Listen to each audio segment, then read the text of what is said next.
Mëngjesin e kësaj të premte erreshjet e dëborës përfshin gjithë juglindjen e vendit, duke sjellë vështirësi kryesisht në zonat malore. Sipas informacioneve, erreshjet më të dendura janë regjistruar në lartësi ku trashësia e dëborës arriti deri në 20 cm.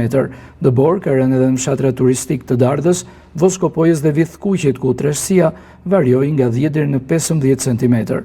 Policia e qarkullimit rrugor u bën apel drejtuesve të mjeteve të jenë të pajisur me goma dimrore dhe të tregojnë kujdes të shtuar gjatë lëvizjes. Vështirësinë qarkullim raportojnë edhe në aksin Vithkuq shtyll Panarit për shkak të intensitetit të madh të rreshjeve. Ndërkohë, burimet zyrtare bëjnë me di se janë shfaqur probleme me furnizimin me energji elektrike në disa fshatra të njësive administrative të Vithkuqit dhe Legasit në bashkinë e Korçës, si dhe në zonën e Trebinjës në bashkinë e Pogradecit. Grupet e OSHA e ndodhen në teren dhe po punojnë për rikthimin e energjisë elektrike.